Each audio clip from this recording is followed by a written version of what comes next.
I was desperate, you know, at the time I was 17, 18, unemployed, you know, and I was desperate to, you know, to get a break. And I knew that if I did get a try, I would, you know, I would grab the chance. I think it was always going to be boxing. The minute I stepped into the gym as a 10 or 11-year-old, boxing just took hold of my heart straight away. I love everything about the sport of boxing.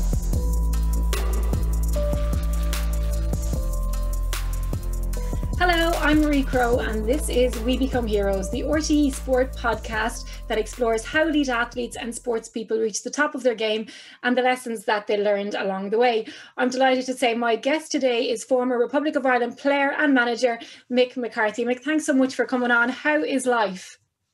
It's a pleasure, Marie. It's nice to see you. Life's good at the moment. I'm down in Cardiff, back at work in the Championship, and thoroughly enjoying it, thank you. I've always thought that life in professional football and a career in a professional game and having such a long career that you've had, it must be pretty nice to be in that environment, just something that you must love so much.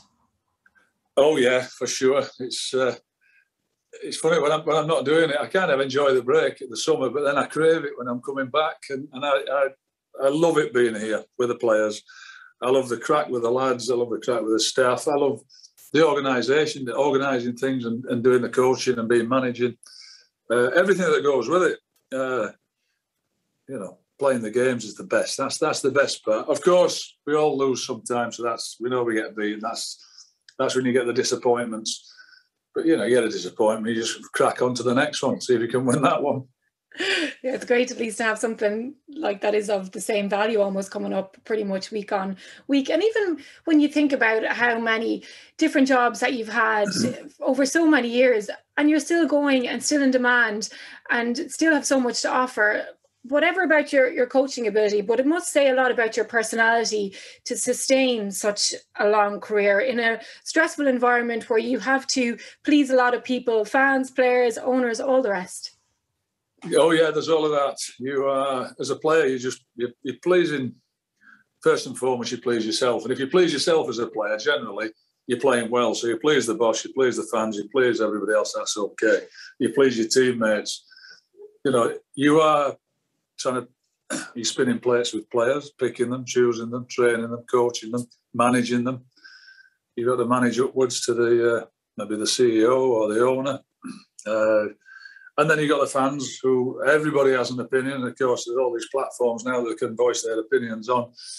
So I think it's got harder for other managers coming into the game now than I had it. And I've got on with it and evolved with it over the last 30 years. And I actually enjoy pretty much most of it.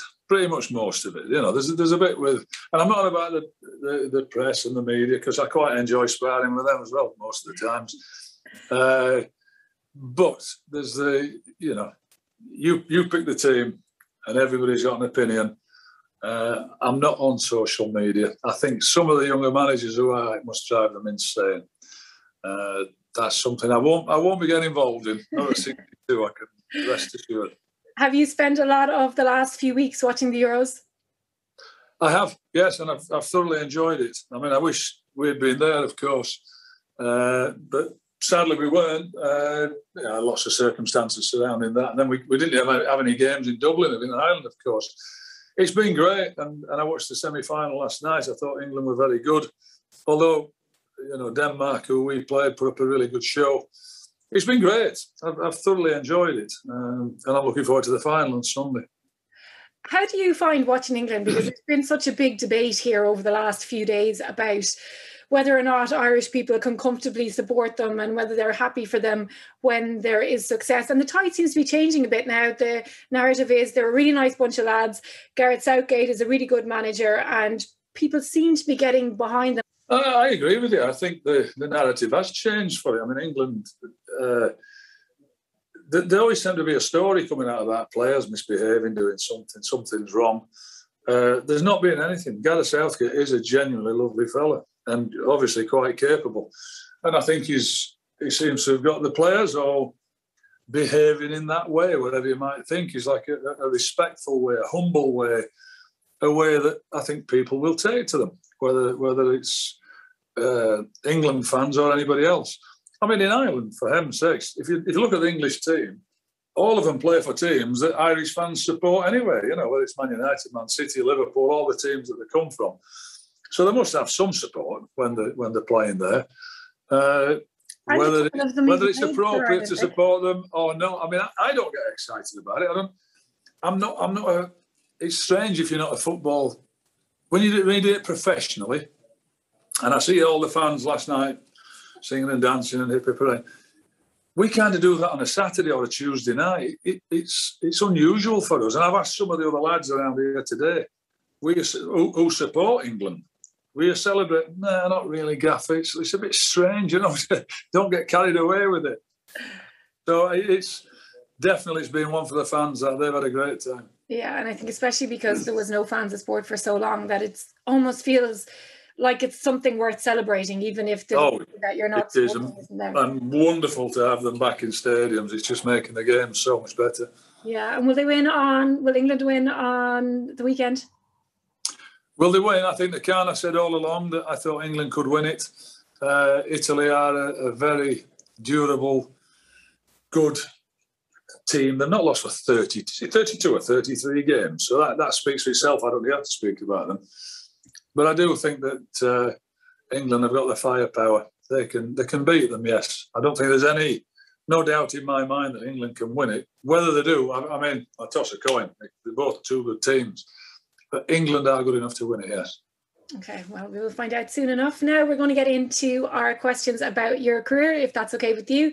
So Fine. When you think back to when you were young, what's your first memory of sport? My first memory is playing football with my dad. Everywhere. Moving settees and tables in the lounge, outside in the garden, out in the rec. We used to go to the recreation ground, the field that was in front of our house, out there playing football with my dad or anything else, but it was generally always football. And people of my generation and much older will remember Puskas and Hidiguti. And I think that team had just beaten England 5-0, the Hungarian team. And whenever I was playing against my dad, he was always doing Hidiguti or Puskas, which meant nothing to me at the time. But I now realise how good of players they were. And you know, he'd recognise that, obviously, watching us. He's much older than me, is my dad. He played with us all. That's my first memory is playing any sport with my dad. What about seeing it on TV or kind of being aware that there were these teams that you would maybe one time like to play for? Oh, of course. I mean, I remember Manchester United winning the European Cup, 67, was it? I'm only 8. And the World Cup in 66, I was 7. If you asked if I got any enduring, long-lasting memories of it, no. I remember seeing Manchester, the European Cup final, a bit more than the World Cup, to be honest with you. I always used to have a bet on games, but I can't bet now. But I'd have a 10-pence bet with my next-door neighbour. He knew I loved football, and he'd always tease me and he'd have a bet. Thankfully, he was very kind. Even if I lost, I think he let me keep the 10p or the 2 shilling, it would have been at the time. They're my first memories, watching it. And match of the day. I mean, Saturday night was sacrosanct. If I could stay up to watch match of the day, what was it, 10 o'clock at night, then I'd been a very lucky boy. And any football that you could watch. And now, it might sound strange now, that to people, but it might be once a week on Saturday, and there might have been a European game on a Wednesday. Hence the European Cup final with Manchester United when they won it. And I watched that. But no, it's on. It's every station you turn on now, there's something on. Yeah, or YouTube or wherever you want it. Yeah, you can get it. And who were your heroes? Like, did you have posters on the wall? And if so, who were they? Yeah, well, Leeds United were my team. I supported the Gary Sprake, Paul Reaney, Terry Cooper, Jack Charlton, Norman Hunter, Billy Bremner, Johnny Giles, Peter Lorimer, Eddie Gray, Mick Jones and Alan Clark. And Paul Maley was the young had one sub at the time. He was a sub. I loved that team. That was my team. And I never went there. I mean, we live 20 miles away. But from my old fella working 12-hour shifts, I was never going to go and watch games. But they were the team at the time. They were the ones that were the top team, and they were a Yorkshire side where I was from. So I loved them. And then, fortunately, I met loads of those and played with them and had them as managers, those players. It was wonderful. So when did you first realise that you were good at football, you had a bit of talent, sport could be your thing? I went to a junior school. It was about 100 people in it, and all the headmaster left, and all the teachers were ladies. And when I was in the final year of that, I think they used to rely on me to pump the ball up, pick the team, and do everything else. I didn't think I was good at it then. I just thought I was probably the best one in that school, but there wasn't many there, so it didn't make much difference. I mean, I had trials for Barnsley Juniors. I never got in there. I had trials for Barnsley Boys. I never got in there. Having trials is one thing. So I was always at the higher end of my peers. I was always one of the better players. But as you know, in sport, that doesn't make you very good at it. You know, you can be a good fellow with your mate on a Sunday morning, playing any sport, but can you do it professionally? So, I mean, I was 16 playing for Barnsley Boys Club, and Keith Steele, who had a real influence on me, recommended me to Barnsley. And I went down there and knocked on their door. Bizarrely enough, when you think how they chase people around now, and said Keith Steele had sent me. Nobody knew anything about it. Anyway, long story short, I ended up signing as an apprentice. And I still didn't. Every time you think you're getting better, you think, oh, I'm an apprentice footballer at Barnsley. They were in the 4th division. It didn't make me a very good player. But at least I was proud of it, and that's what I wanted to do. I wanted to be a footballer. But it was at that time I realised I was decent at it, because we then start playing. We're a 4th division club, but we're playing Leeds, Newcastle, Sunderland, Middlesbrough, Sheffield Wednesday, Sheffield United, who were all teams in the old 1st and 2nd division. And I could hold my own against all those teams. It was never a problem to me playing against them. So then I started to believe that I could actually be a footballer. And you know what? From that moment on, I was pretty single-minded that I was going to be an apprentice. I'd sign pro. I'd play for Barnsley. I'd go and sign for somebody else, and who knows what after that. But that was my mentality from signing. Once I realised I could hold my own in amongst all those, I really progressed after that. Did you have a backup plan in case it didn't work out, or was that that's what you were going to do and that was it? Zero backup plan. No, not at all. I mean, I'd left school at 16 without too many qualifications to my name. It kind of galvanised my thoughts, you know, when you think I hadn't got a backup plan. I thought I could better make sure I'd be a footballer. But, I mean, the amount of people that told me I was never good enough, I'd never be a good footballer, I'd never play. Mind, they were still telling me that when I was 30 and I was captain in Ireland, so that never changed.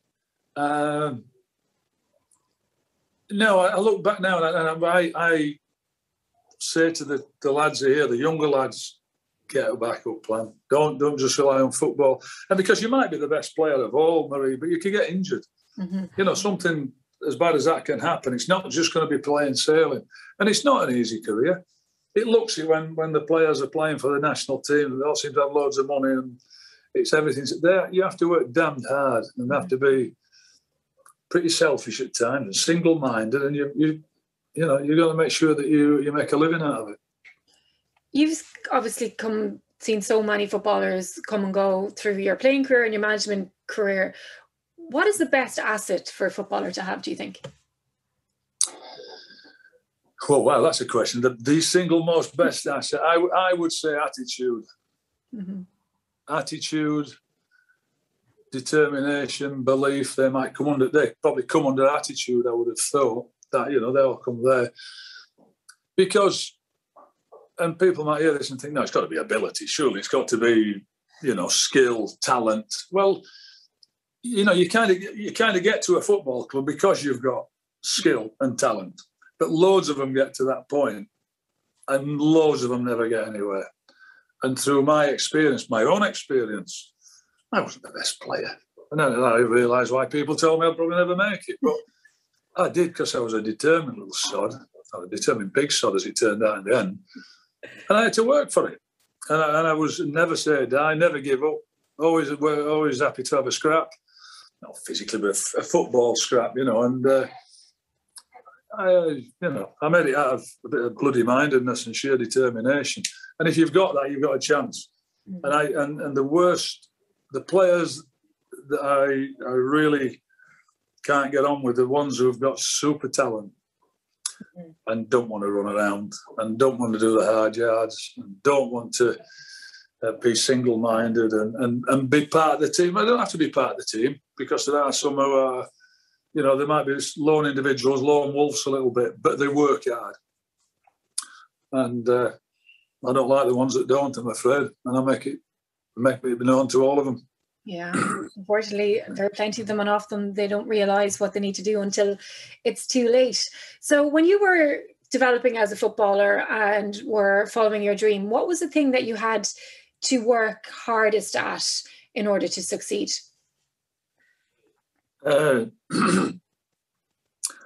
can't honestly say there was ever one thing that I did. I mean, didn't really have a very good left foot. I should have worked harder at that.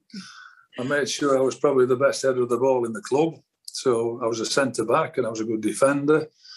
And I actually worked on the things that I was good at and tried to make myself better. And I'm not going to be, it sounds really conceited. I don't think I had one. By the way, I'm middle of the road here as a player. So I'm not. So you keep saying... I'm not down at the bottom and I'm not up at the top, but I was pretty consistent in everything I had. I don't think I had one real deficiency. I wasn't quick. You can't really make yourself quick. My left foot wasn't great, so you can work on that. But I was a decent athlete. I was a decent size. I wasn't slow, but I wasn't quick. I was decent with the ball, but I wasn't brilliant. It was... Look, I worked at everything that I needed to work at that ensured me that I got to be a footballer. I was physical enough. It's so changed as well. I look at the training that we do before training, prehab, and then the training they're doing and the strength and conditioning. We didn't have any strength and conditioning. We didn't have any nutrition advice. I mean, it's incredible how it's changed. They're all for the better, of course.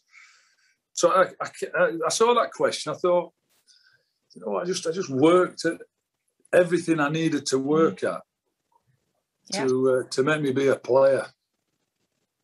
Did you enjoy other sports or play other sports? I do. I love them, and I loved it. I loved it when I could still play them. I'm afraid I can't now. I just through the amount of games I've had. I mean, the body's took its toll, but I love playing tennis. I love playing badminton, squash. I can't see that happening too soon, having to stop-start all the time. My knees would back up. I love going out my bike. I love cycling now, actually, because that's low impact and it keeps me fit. Basketball I played as a kid at school. I loved basketball. I was one of the bigger ones then, but I realised I wouldn't be now at 7 foot, some of them. But I used to love playing basketball. Anything, any, you know, if you're at a senior school, you kind of try everything, and I loved it all. Cricket didn't bother me, I have to be honest. And that's a guy coming from Yorkshire who, you know, it's kind of revered there. You know, at one stage you weren't allowed to play unless you came from Yorkshire, you couldn't play for Yorkshire. That's how bloody minded we are in Yorkshire, of course.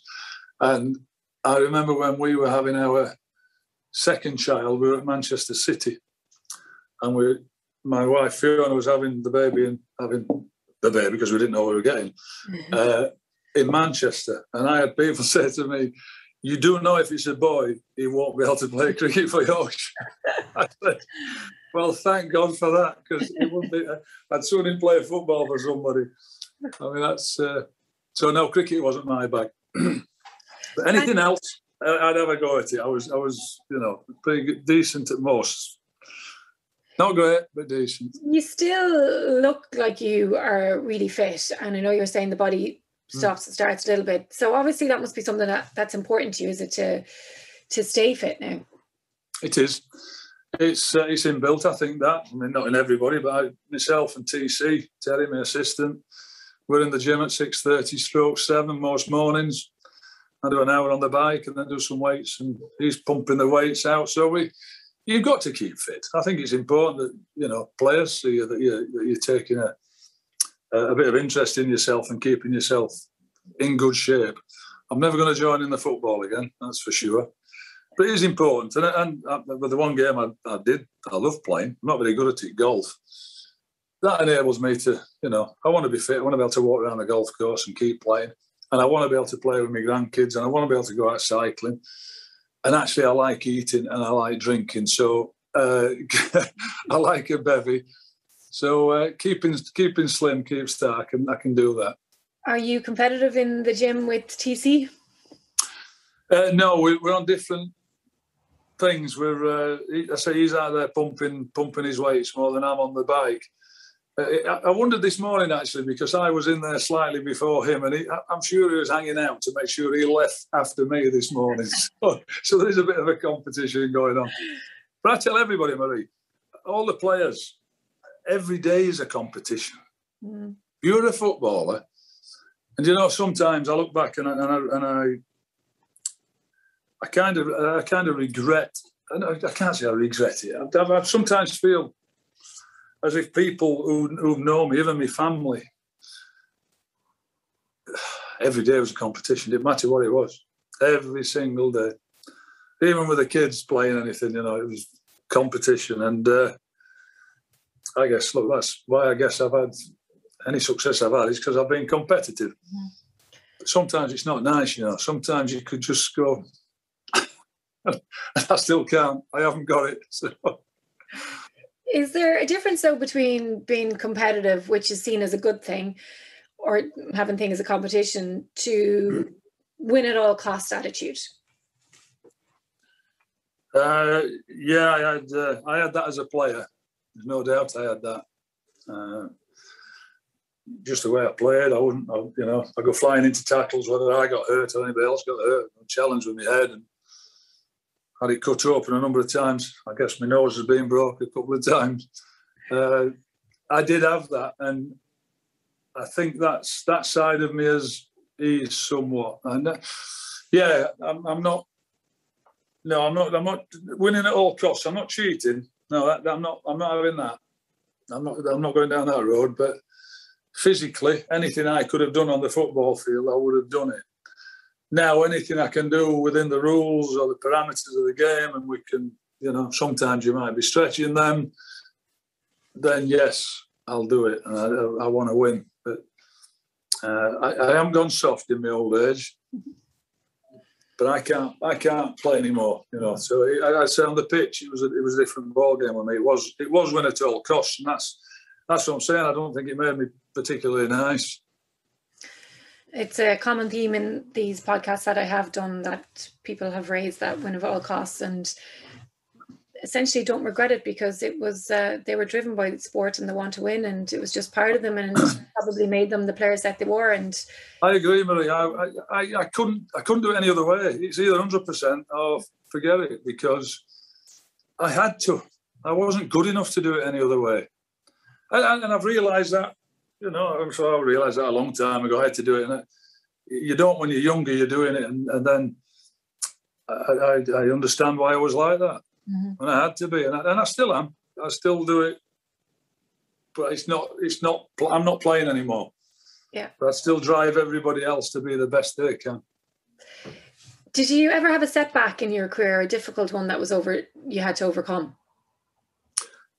I saw that question. And I think I was, in regards to sport, I think I'm a member of the Lucky Sperm Club, because whatever has brought me into this world, I was pretty lucky. I had some injuries, but I wasn't. I've never had any real life-threatening. I didn't have any career-threatening. I ended up playing 550 odd games, I think, at league level, and then 67, 57 internationals, and trained every day. So I didn't have any real injury setbacks. Although when you're a footballer or a sportsman, it doesn't matter. Every injury seems like a setback. The worst one I had was when I signed for Celtic, and I strained a stomach muscle, and I missed the first 12 weeks of the season. That was about as big a setback as I'd had, and I was a bit late on in my career then. I was 28, but no, I never really had. I can't say it was all perfectly smooth. Loads of things happened. But I think that injury at Celtic was probably the worst that happened to me. Are you a difficult person to be around when you're injured? I think if you asked Fiona, my wife, she would say yes, and I'd concur with that opinion. I'm a difficult person to be around when football's going on as well at times. That's what I say. It makes you not a nice person, you know. I mean, certainly when I was injured, but that's a long time ago. Now it's winning and losing. You know, I remember driving home from Ipswich, and I get in the car, and I haven't spoken to Fiona for about 40 miles, and she hasn't spoken to me. So why the hell I would think she should speak to me or not? Because I turned around and I said to her, "What's up with you?" She says, "What do you mean?" I said, "You've not said a word." She went, "You are kidding me on." She said, "You've not said a word." And I daren't say a word because of the way you are. I know. I understand that. Yeah. And what about, well, say, was there a moment during your career where you thought, I belong here, I can go and play against the best, I can manage against the best, I am where I should be, you know, I am at the top of my game? Well, playing, but I never thought that. When I was a player, I never thought about managing until late on. I did think when I played for Barnsley, I could go up the football ladder and play higher. And then I went to Manchester City, and I was convinced I could. I mean, I was playing in the 4th division, and that was relatively easy for me. 3rd division, I found that really tough the first year. 2nd year, I got to grips with it, and I kept nipping away and progressing, signed for City. So as a player, I never ever doubted myself where I could play. I honestly, I might sound really conceited, that I didn't doubt myself, and I didn't big myself up either. I wasn't thinking, I should be playing in the 1st division, but I just thought, you know, every challenge that came along, I managed to rise up to it and confront it and get on with it. And that's so. I do know what you're asking me. I never give it too much thought. I said to you when I became a pro footballer, I thought, that's me. Sign for Barnsley, so go somewhere else, play that, maybe get an international cap. I must have had sawdust for brains thinking that. When I see how many young players don't make it now, that's when I realise I am so fortunate to have had the career that I've had. It sounds like with that mindset, you have been quite content.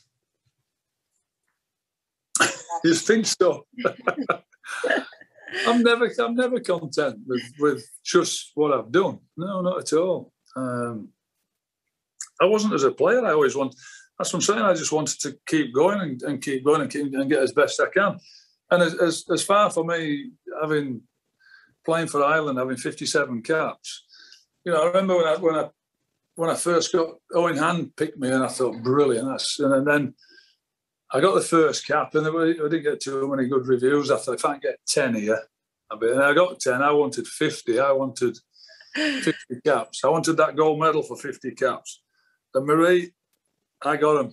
I had 57 of them, and I'm not. And it's the best thing that happened to me. That was wonderful.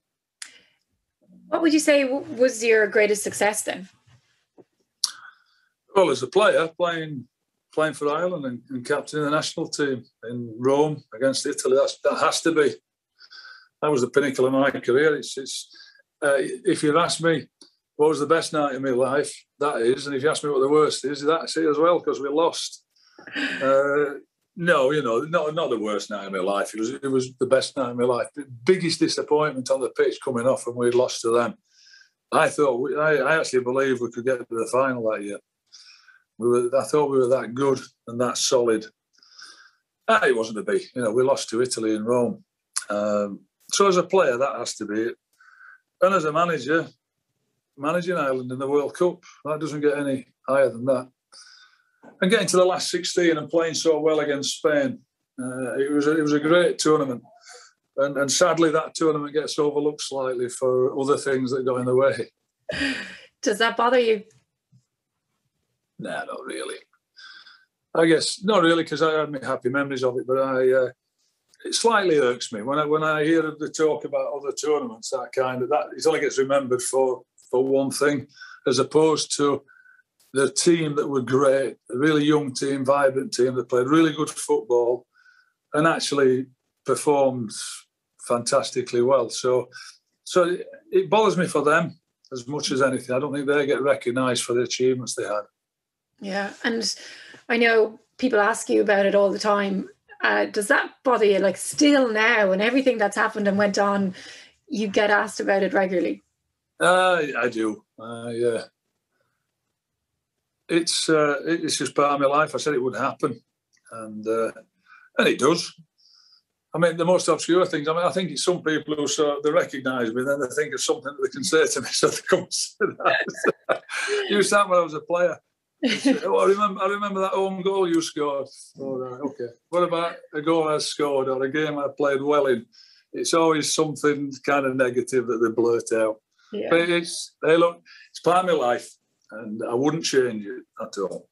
Yeah, well, yes, you've definitely got something that people want to talk about anyway, anytime they see you, so you'll never be left alone. When you look back at all the players that you've encountered and managers that you have worked under and with, and your family as well, who had the biggest impact on your career? I'd have to break that down slightly to who I'd. So my dad was the first one that ever, not my career, but in terms of me as a sporting person, I played football with him. And so he started me off. But when I signed for Barnsley, there was a guy called Norman Rimington, Rimo, who he was the groundsman, but he'd been caretaker manager, he'd been coach, he'd done every job there. And I loved the bones of him. He'd talk about his stories being down the pit when he worked and old football stories. And that's when we used to clean the toilets and divot the pitch and sweep the terraces. And my happiest moments were listening to him, whether we were divoting the pitch or having lunch, listening to his stories. And he gave me so much support as a 16-year-old. And then a young 18-year-old pro. And then when he was the assistant manager and physio, I know it sounds crazy now, but that's how it worked at the time. And he believed in me. On a Saturday morning when I played at the intermediate level at 17, 18, he'd be the one with his arm around me and encourage me and assist me and help me. So he was a real inspiration and one of my mentors. But then other managers who've come along and then, so it's different parts of my life. I can't say that one has had, he had a real impact. I mean, I used to go and see him when I watched Barnsley until he died. He was 90-something or more. All the managers had an impact on me, Alan Clark, Norman Hunter, Billy McNeil. But Jack Charlton had probably the biggest impact on me as a manager. And of course, I only saw him on an irregular basis, maybe 4, 5, 6 months a year we'd meet up and have games. But it's how he played me, what he spoke to me about, what he encouraged me, what he told me, the advice he gave me as a centre-half, that he was a great centre-half. And then when I became the Ireland manager, the support he gave me for that. So, because I was wet behind the ears, fancy following Jack Charlton. What a goon, what a clown I was. But in the end, it worked out. It worked out well, and I was never going to turn it down. But he gave me great support, and I'll always be grateful for him. What's the most difficult part of international football management? The inactivity with the players and the irregular games that you have. You just don't get a chance to plan or to you can plan all you like, and then on Sunday I'd get the message that I've got 5 players who are not coming because they're injured. or some who are not coming. And you're planning. You can be you sat at home for weeks on end making all these plans and what you would like to do and what you think you should do, and then on Sunday it all gets right. Put that in the bin. We'll start something else. Not how you're playing, but I'm on about the personnel that you're getting. That's the difficulty.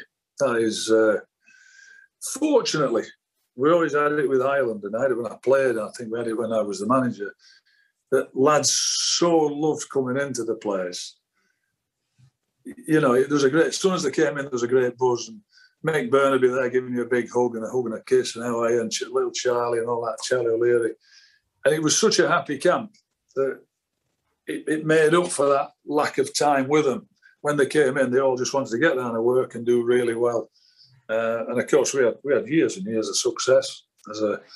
Certainly with Big Jack, and then not quite what he had, but we ended up at a World Cup, so it was pretty good. This is one that always people find really hard. What will be your legacy, do you think?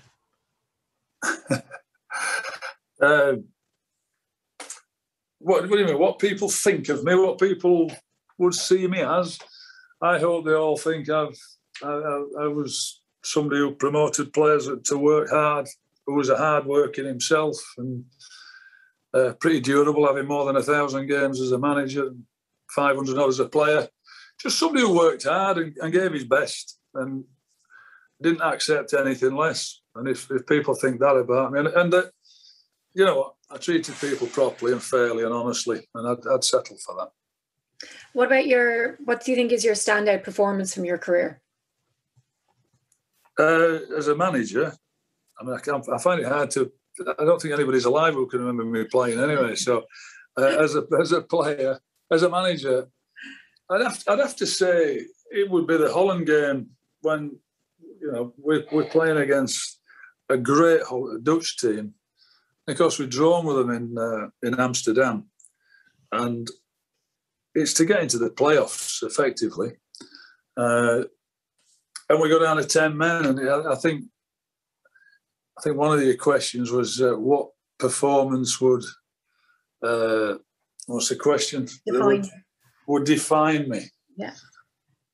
So I'll answer them both. I think in that performance, I'd like to think that defined me, that we've gone down to 10 men, we've got backs against the wall. We're playing against a really good side, but wow, they're putting some display that day. And if a team reflects their manager, I'd like to think that was it.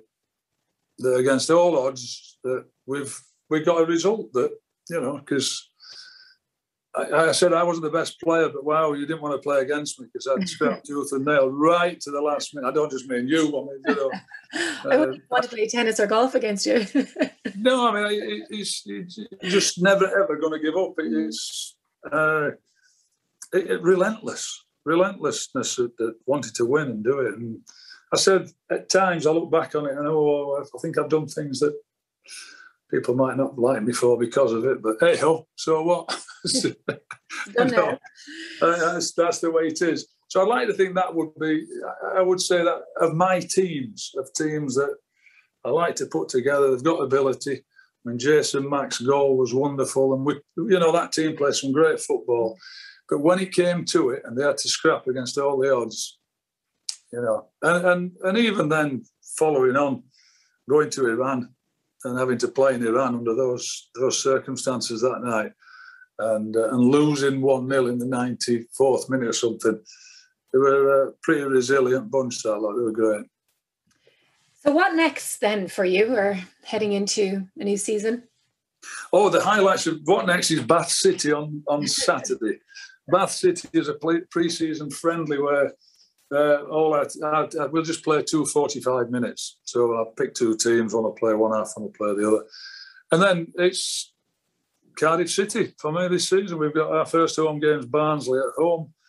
And then we'll be back at it again, 46 games, cup games, the relentless nature of the championship, which I love.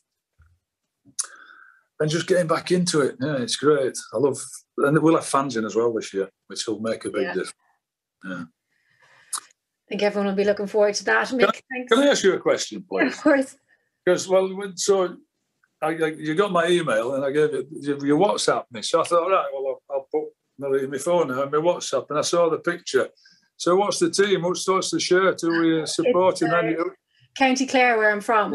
So, yeah, I grew up in a small village, 6 Mile Bridge. It's just near Bunratty Castle. And I know 6 Mile Bridge. Yeah. I used to go down to Killaloo. Of course, yeah. So my dad's the hurling manager, the senior hurling manager down there. They're going for 3 in a row. Davy Fitzgerald, who I'm sure you know, is the coach. So you can imagine how obsessed my family and my house are now with hurling and going for the 3 county titles in a row. And then my team. I thought it was the hurling. My dad was a hurler. My dad used to tell me to watch him play hurling. I mean, at 4 and 5, I didn't really understand it, but they used to take me there. And of course, I know Clare and Tip, isn't it? They're on the other side of the river. Yeah, they're rivals, yeah. So down in Killaloo, yeah. Tip just beat Clare at the weekend there in the Munster Championship, so it was a bit of a disappointment. But look, they still have the qualifiers to go, so you never know. So there you go. I wondered who it was. I saw you with this sports shirt, and I thought I had to ask. Yeah, that's my county team. Actually, my son, and he's gone down to play a game with the 6 Mile Bridge hurlers this evening. So he's 9, so they're playing against the local rivals, and my dad's delighted he's coming down and playing with his club and all the rest. So you talk about your kids have to be born in their county. He will not be able to play for Clare. He'll have to play for Dublin if the time comes. But they'd love to have him down there. But thank you so much for sharing your journey with me, Mick. It's been a lot of fun for sure, and I learned so much about it. And thank you so much as well for all the great days and all the great memories that you gave us here, because there was so many of them. And I hope that everybody watching enjoyed it as well. Please like or leave a review and subscribe.